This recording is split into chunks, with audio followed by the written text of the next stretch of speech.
Welcome back. I have a special guest in the house with me today. A very good friend of mine, but someone who is also very talented, Oreka Godis.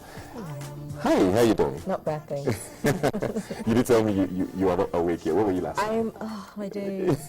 Toke had her Toke at 30 shenanigans. We did that and some other events last night, so I'm exhausted, I'm sleepy, but I'm very happy to be here. So, and seeing you, obviously, my whole life is just vibrant instantly. That's good to know. The people have always wondered, I want to ask that because I've had that question asked me a lot of times about you. Where are you from? Godis sounds like such a strange, un-Nigerian name. I made it up. No, I kid. My family are from Kogi State. We're from Oguri in Kogi State. Okay, that's a native Kogi name. Godis, very interesting. So tell us about all of this, the Oreka-ness of you. Where did all of this come from? Have you always lived here? Have you always wanted to work on TV, on radio, and all of that? No, in general, no. However, yes, I did live in Nigeria for a bit, and then I lived in England for a lot longer, and came to Nigeria, started working at the Beat 99.9 FM. And it happened, it wasn't planned, it was just something that happened, and I fell into the role, and there was a period of learning, I guess, being in the media, which is, like I said, something I never thought I wanted to do, but then I started to really enjoy it, and so here I am. So media was never in the plan. What did you study? Jesus, we've been here a while. I studied clinical sciences at King's College London, and then I moved into health policy, corporate governance. So I worked in local government and central government in England. I worked for Bank of New York Mellon, a lot of corporate firms as well, and Alzheimer's societies and things like that, doing a lot of governance and policy work. So was your passion in health or in government? It was healthcare policy was my passion, and it still is actually, but I'm just not practicing it anymore. Yeah, so where did BFM come from? Because that's not a bad word. So where did BFM now come into the mix from? See, at the time I was working with Bank of New York Mellon. I was doing about 80, 90-hour weeks. I needed a year's break away from England, and I just wanted to go on a sabbatical. And I was looking to move to Thailand, and I was applying for jobs in Canada. I just wanted somewhere far, far away from England for a while. And I met someone who just told me we were starting up a new TV station, and he was like, "Oh, you talk with us, Deji Awokoya, who's an old friend." And I was like, "Yeah, but nobody wants to hear me on radio on purpose." And he was like, "No, just come give it a go." So it was very spur of the moment. I was not sure why not, and yeah, I wish I had a more interesting story than that, but that's literally what happened. So you basically moved back because of BFM? Yes, I did. And you were there for 2 years, I think? Or was it 2 years? I think it was more than 2 years. But yeah, definitely 2 years. I think just over almost 3 years, I think. Yeah. What was the experience there like?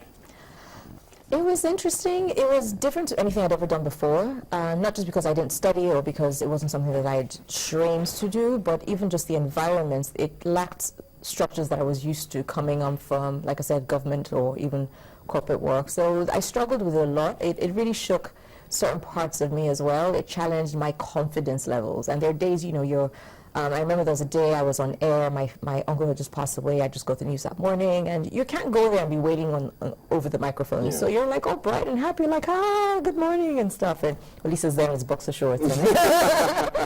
And then the mic goes off and you're crying. I mean, I've had people break up with me as well whilst I was working on air. And you would never know, because it's what you're doing is almost like a public service. As you know, you're trying to make sure whoever's watching TV that day or listening is entertained and getting value for the airtime they're putting in for your show, and you can't go there and break down. So I found it challenging and interesting at the same time. So why did you leave Beat FM then? What happened? Now they've been very... Because I've heard a lot of stories. Exactly. I've heard, I think, 2 or 3 versions. There's a version that says you got threatened by a lot of the other female OAPs on the station, and you felt like you weren't giving enough room to shine as much as they did. There's another version that says you fell out with the bosses, and there was a money issue as well. I don't know which of them is true. They are all true. They're all true. No. To be honest with you, I've actually heard more versions than that. Okay. And I can honestly say that working at the Beat was the worst paid job that I have ever had to date. And this includes me working when I was doing A-levels, and I worked at those menial jobs that you do abroad. So money definitely was one of the issues. Like I said, I moved from England here.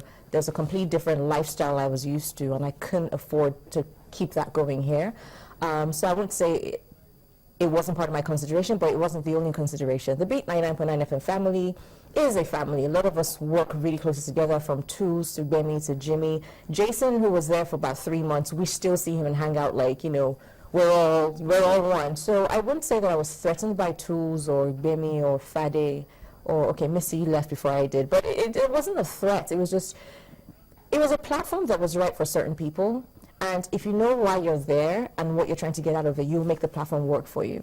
But there came a point in time where I felt that I needed to explore some of the sides of myself, because like I said, I'd never done media before, and I was really enjoying learning about this creative side of myself, which I only did as a hobby before, and I just wanted to do more. And you can't expand if you're being very selfish with what you want with your career and stay in a company that has a very clear line of vision of what they want to achieve year in, year out. So I had to move out so I could grow. So, but was there a side of you that thought, I'm not shining as much as I should, especially compared to these other ones? I wouldn't say that, because the kind of things that Tolu does and Bimi does, for example, I mean, I use that because, you know, they're still there at the same time, they offer different things, you know, and right now, for example, I suddenly started acting, which came out of nowhere. I produce, and I'm also learning to direct and doing all these, like, they don't do that.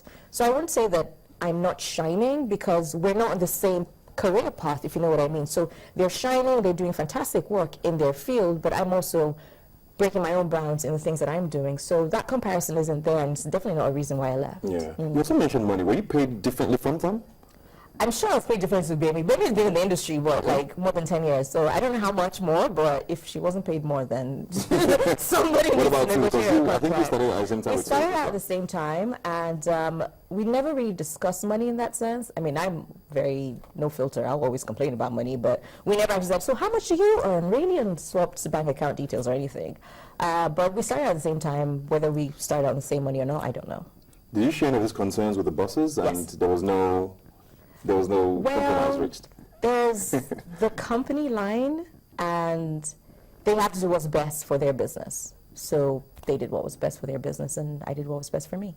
What's your relationship with them at the moment? Oh, it's great. I mean, I still talk to Deji and Chris Ubosi. Like I said, the big family is a family, and so it's not like I left them and it was like, you know, maybe I have like their pictures on the board somewhere. I just throw things at it. No. You never know.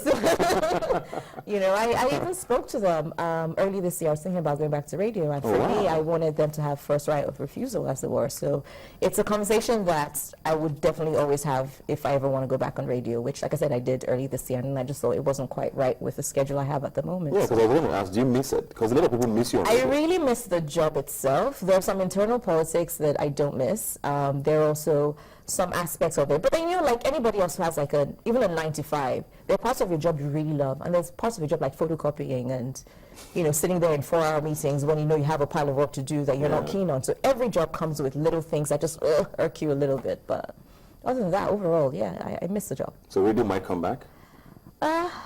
Maybe. It's good to know.